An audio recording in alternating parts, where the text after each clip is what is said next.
तुम्हारे परिवार में इतना दम है कि वो तुम्हें गैर जरूरी कार्यों में धकेले दे रहा है, तुम्हारा दम कहाँ गया? तुम आके तो नहीं कहते कि मेरे परिवार में इतना दम है कि वो मुझे कुएं में डाले दे रहा है। तब तो तुरंत अपनी जान बचा जाते हो। तब आचार्य जी को संदेश नहीं भेजोगे, सीधे 100 नंबर डायल करोगे, है ना? परिवार में अगर इतना ही दम होता कि वो तुम्हें गैर जरूरी कामों में ढकेल देता, तुम इतने ही निरीह होते कि किसी के ढकेले तुम ढकल भी जाते, तो फिर तो तुम्हारे साथ न जाने अब तक क्या क्या हो चुका होता। बाकी सब काम तो तुम अपने साथ नहीं होने देते। कोई तुम्हें जहर पिलाने आता है जबरदस्ती, तो पी लेते हो क्या? पी लेते हो। तो फिर ये क्यों कहते हो कि परिवार ने जबरदस्ती मेरे साथ ये कर दिया और वो कर दिया? जबरदस्ती कोई कुछ नहीं कर रहा है तुम्हारे साथ। जबरदस्ती भी एक आवरण है। जबरदस्ती शब्द का सहारा लेकर तुम अपने साथ वो सब कुछ होने दे रहे हो जो तुम चाहते हो कि तुम्हारे साथ हो।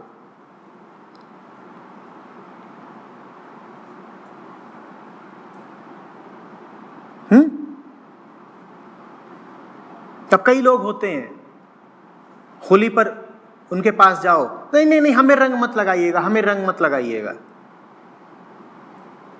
और खड़े सामने ही और ऐसे ऐसे करेंगे, हमें रंग मत लगाइएगा, रंग मत लगाइएगा। अरे ये दोनों हाथ गुजिया खाना चाहते हैं। ये चाहते हैं कि इनको इस बात का भी श्रेय मिलता रहे कि ये तो बड़े सीधे सरल सन्यासी वृत्ति के हैं, होली इत्यादि नहीं खेलते, देखो रंग लगाने के लिए मना ही कर रहे थे। और कुछ इस अदा से मना करो रंग लगाने के लिए कि सामने वाला और लालायित होके लगाई दे।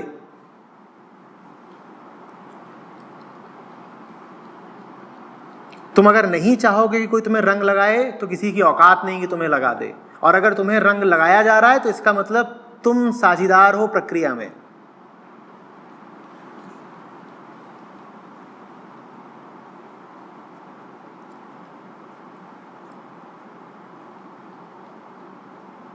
नहीं, हम तो चाहते नहीं थे, हमारी जबरदस्ती कर दी, घर वालों की जिद थी।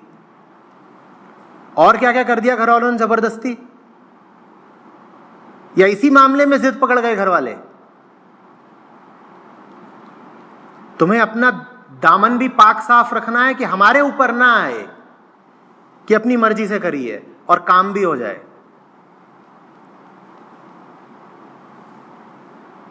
तुम वो ब्रह्मचारी कहलाओ जिसका बलात्कार हुआ।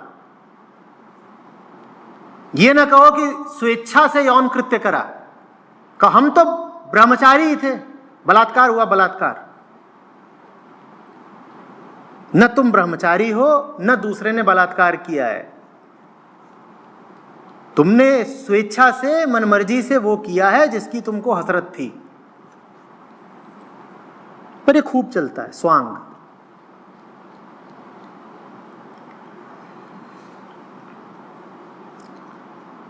और अजीब बात है, जीवन के बाकी मुद्दों पर तो कहा जाता है जवान आदमी तगड़ा होता है, और बूढ़े आदमी को कंधा मारे तो बूढ़ा आदमी गिर जाता है। यही कहते हैं ना, तगड़ा जवान आदमी और बेचारा बूढ़ा, उस बूढ़े को धक्का दे दिया, बूढ़ा बेचारा गिर पड़ा। लेकिन जब शादी का मुद्दा आता है तब जवान आदमी न जाने कैसा पिलपिला लिजलिजा हो जाता है कि उसको ऐसे उठा करके 2-3 बूढ़े उसके फेरे लगवा देते हैं। इसी मुद्दे पे जवानी बिल्कुल लिजलिजा जाती है।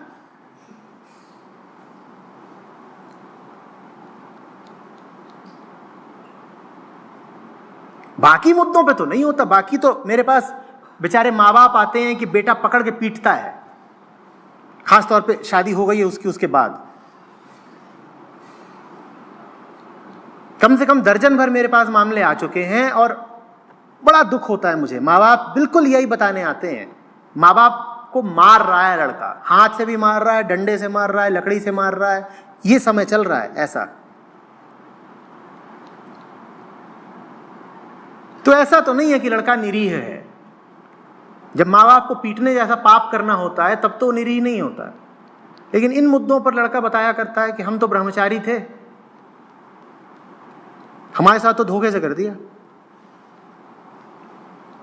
सो रहे थे हम, बस बीच में एक आंख खोल के देख लेते थे ठीक वाली है कि नहीं। जब तक माँ बढ़िया वाली चुन के लाई है तब तक सोते रहो, चुपचाप वो फेरे लगवा दे।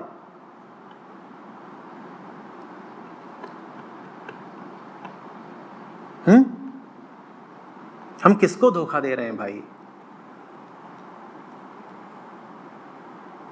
यही करना है जिंदगी में।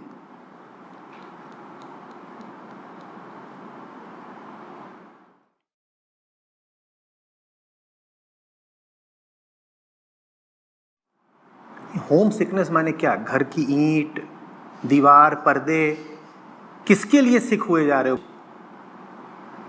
घर माने क्या है? घर में बिल्ली है, क्या है जिसके लिए पागल हो रहे हो? घर माने कौन? खुल के बताओ थोड़ा। अगली बोध सभा में बात जाहिर करना कि घर की ओर मन काहे बार बार भागता है। घर माने क्या?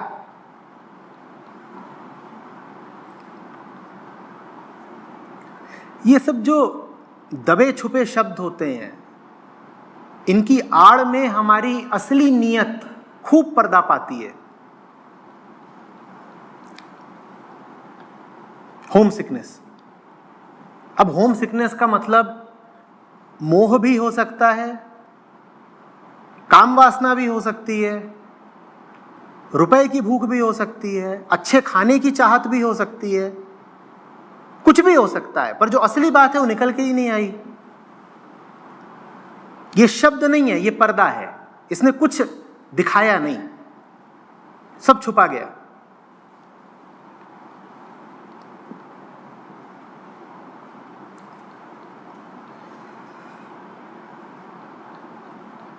होम माने क्या है तुम्हारे लिए?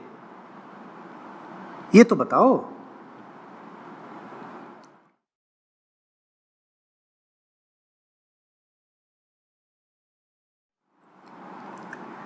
घर में अशांति है, इससे परेशान नहीं है आप परेशान उस अशांति से संबंधित होने की वजह से हैं।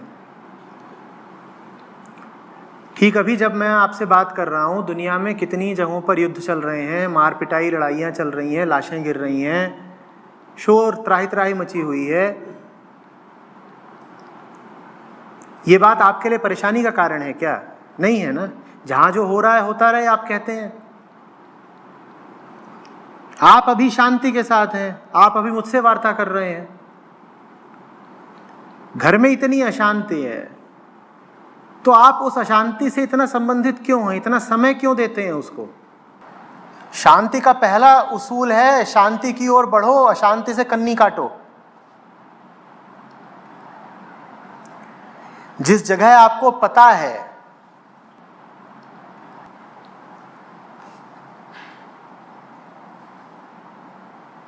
कि शोर ही मचता रहता है, उस जगह से इतना मोह क्यों?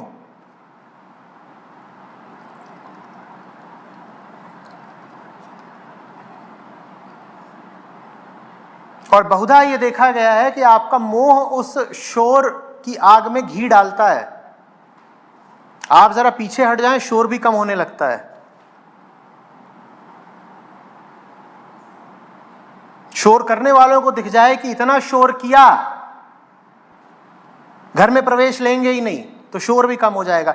उन्हें भली भांति पता है कि मोह इतना है, स्वार्थ ऐसा है, विवशता की भावना कुछ ऐसी है कि घर पर जूतम पैजार भी चलती रहे तो भी अनूप घर में ही आएंगे। तो घर वालों को फिर शोर करने का प्रोत्साहन मिल जाता है। उन्हें कोई क्यों रोके? वो स्वयं को क्यों रोकें शोर करने से? दुनिया में इतनी जगहें हैं, इतने काम हैं, इतने सार्थक अभियान चल रहे हैं जो आमंत्रित कर रहे हैं आपको कि आइए उनमें शरीक होइए। आप उनकी सबकी उपेक्षा करते हैं और उनकी उपेक्षा करके बार बार एक ऐसी जगह पहुंच जाते हैं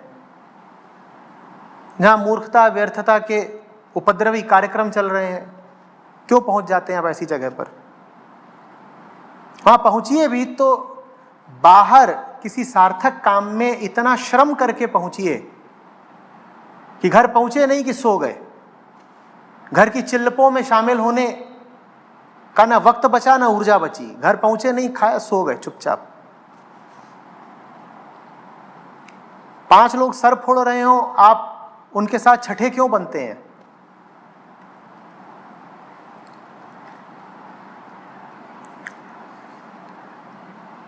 फिर जब आप अपने जीवन को प्रकाशित और सार्थक करेंगे तो उन 5 लोगों के लिए भी आप कोई उदाहरण, कोई आदर्श प्रस्तुत कर पाएंगे। उन 5 को भी दिखाई देगा कि हम 5 तो देखो चीखा चिल्ली में ही समय खराब करते रहते हैं, और ये जो छठा है अनूप, ये तो कहीं और निकल गया, आगे बढ़ गया, इसका जीवन दूसरा हुआ जा रहा है। इसके चेहरे पर शांति कैसी है देखो, इसका मन रोशन है, और हम बस चीखा चिल्ली और अंधेरे में ही फंसे हुए हैं। तो फिर उन 5 को भी जरा कारण मिलेगा, प्रोत्साहन मिलेगा कि वो भी अपना जीवन बदले।